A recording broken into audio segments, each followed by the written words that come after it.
Good morning, students. You're welcome in online class of gully erosion control measures. So, gully is the most dangerous erosion which do soil loss as well as reduce the size of cultivated area of the farm. So, it is very essential to adopt such a practices or measures by which the effect could be minimized and field condition could be recovered. So in this topic we shall discuss about the control measures for gully erosion.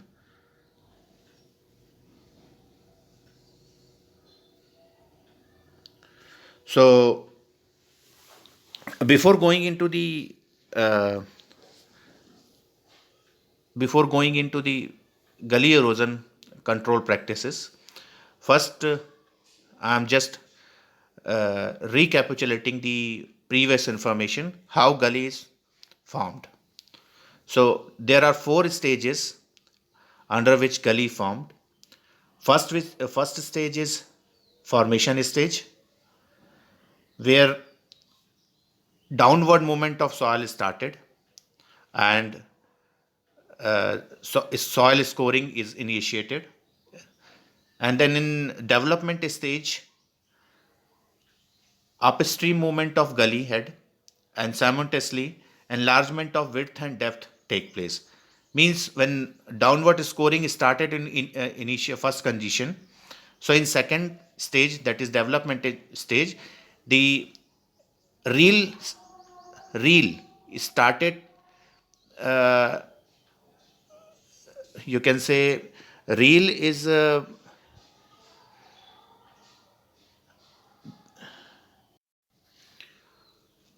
under developmental stage. Reel started widening its width as well as depth. So when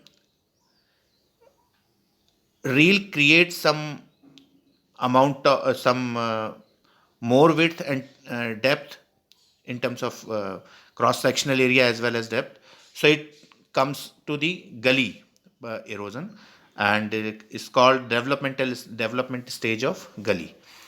Then healing stage refers to the when vegetation or grasses are started growing into the cross sectional area, or you can say side walls of the gully. So when vegetation begins to grow in the side walls of gully, is called healing stage. After a few months, or you can say year, when all vegetation are at full boom,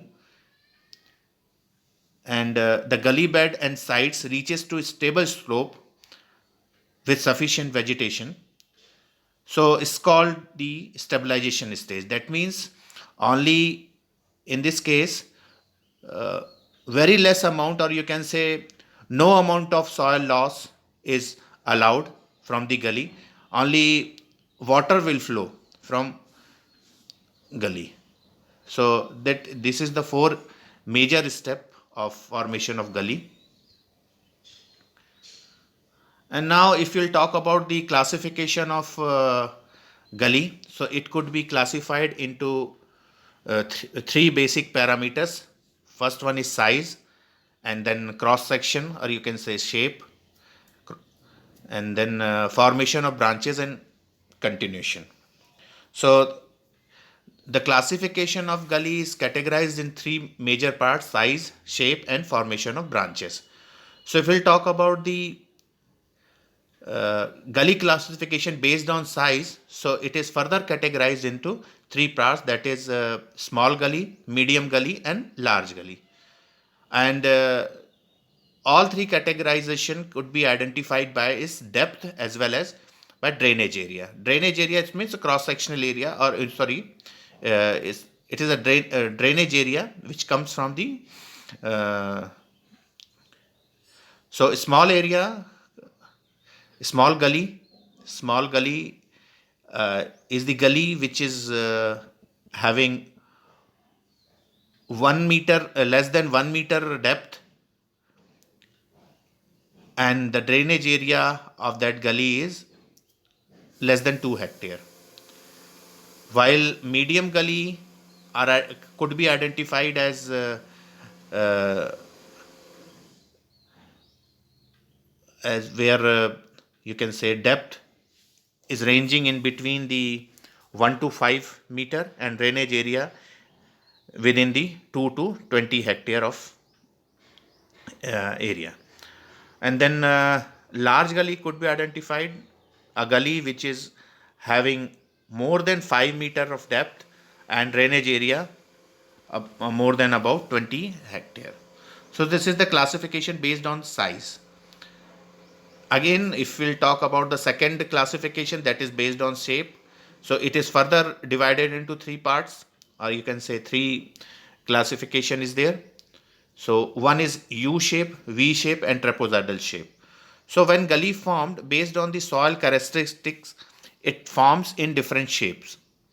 So if topsoil and subsoil have, say, if topsoil and subsoil are having the similar characteristic, like it is same, it has same resistance against the erosion, so it's such kind of soil will allow to form U-shaped gully. Okay, you can see here, this is, see here, just a minute, see, this is the topsoil and this one is the subsoil. So the characteristic of topsoil as well as the subsoil are same. So what, whenever high velocity or runoff will come, and it will remove the topsoil with similar intensity or with similar amount, it will remove the bottom, it will remove the subsoil also. So due to this, the shape formed like a U. So this is called U shape. And similarly, when topsoil, okay, similarly, when topsoil is little soft, and whereas the subsoil is little harder compared to the topsoil, means subsoil is more resistance than the topsoil. So in this process, when runoff will come, topsoil will remove easily. See here, that more topsoil is removed, but due to resistance provided by the subsoil, it, the subsoil may not allow to cut this portion, so it will form a slightly V shape. It will be deeper but not wider. Okay, so subsoil allow the deeper, not wider, and topsoil allow the deeper as well as wider cutting of soil. So due to this, since since the subsoil is more resistance against the erosion, the form which comes by flow of water in such kind of soil condition, it will comes as a V. So that's why this shape, or this classification based on shape, is known as V shaped. And this is a very common gully uh, shape into the fields. Now coming to the trapezoidal. See, in first case, topsoil and subsoil have same characteristics, whereas in V-shaped soil, V-shaped gully, topsoil topsoil is comparatively, you can say, softer than the subsoil. So in such cases, V shape of gully may come. And in trapezoidal section, when the bottom of the, you can say, after subsoil, or you can say after topsoil, if the bottom is very hard, like a solid bed, so it may not allow this water to go deeper. So it may create kind of solid bed here. And you can say it is more resistance, much more resistant to the much more resistance against the erosion. So what will happen? The topsoil will slowly will remove slowly, and bottom is not allowing the to flow the water deeply. So due to this, such kind of shape is coming. So this called trapezoidal shape, where gully bottom is made of more resistant material than the topsoil. Due to this, further depth of gully is restricted. So this was all about the shape of classification of gully based on the shape. Okay. Now coming to the another classification of gully based on branches or based on formation. So you can say, for example,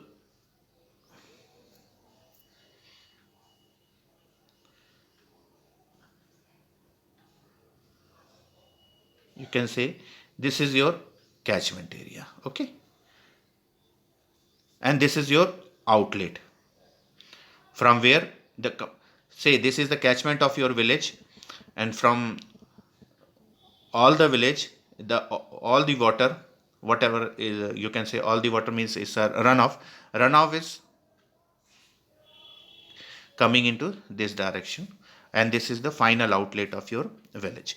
So now you can observe here these is if we are talking about the runoff. So if some runoff will start from this top point, so it will start like this and coming to here, okay. And when the top runoff, the this runoff are coming here, so it is not including the runoff from this originated at this point only. See, this is also collecting the water from some gullies. See, this is the some gullies. So that means when runoff is started from top point to reaches to the lowest point of the catchment, it is connecting the or it is taking care of the some branches, which is also a point of runoff which is adding into the main gully. So this main line is known as main gully, or you can say continuous gully, whereas all the sub branches, this is the sub branches, these are the sub branches are taking care of, are connecting into the main line, and the whole total runoff is accumulating here. Similarly, you can see runoff from this point is coming down here, and this is the branches. This is the branches, sub branches. So this is the called continuous gully. Okay. So a continuous gully has main gully channel, which I am telling you this, and many mature and immature branches like this. This is the sub branches. Okay. And further talking about the discontinuous gully, this these gully are like if I say for example a runoff started here, and when it is reaches up to this point after some gully and after so sorry is sub by some branch sub by sub branches and all those things.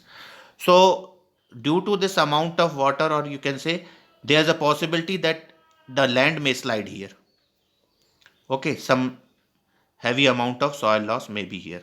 So what will happen? The water, the amount of water which is coming into the main gully will spread out somewhere here completely, okay. And then again by spreading, this water will connect in some other line, and ultimately it will deliver to the last point.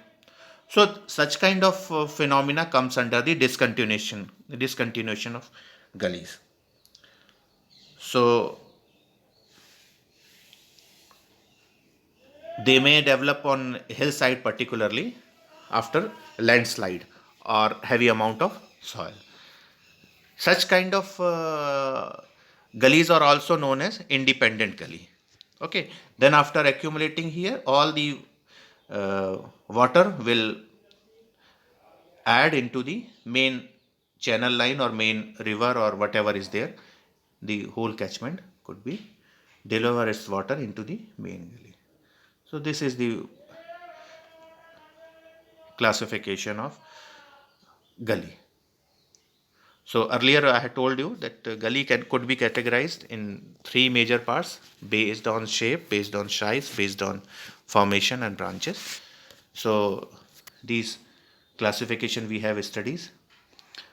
And yes, our main topic was to control the gully erosion, or you can say we have to minimize the effect of gully erosion. So how it could be minimized and what are the measures we have to follow, that is available into the next slide.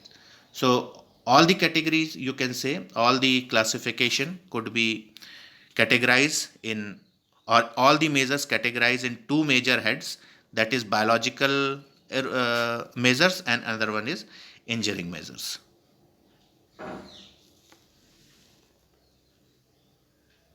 So engineering measures includes the temporary and permanent structures, okay, and whereas biological includes the agronomical practices, where establishment of some grasses, anti-erosion crops, or some plants is there, and whereas engineering deals with the some structures and development of some structures, check dams, construction of bunds, and all those things.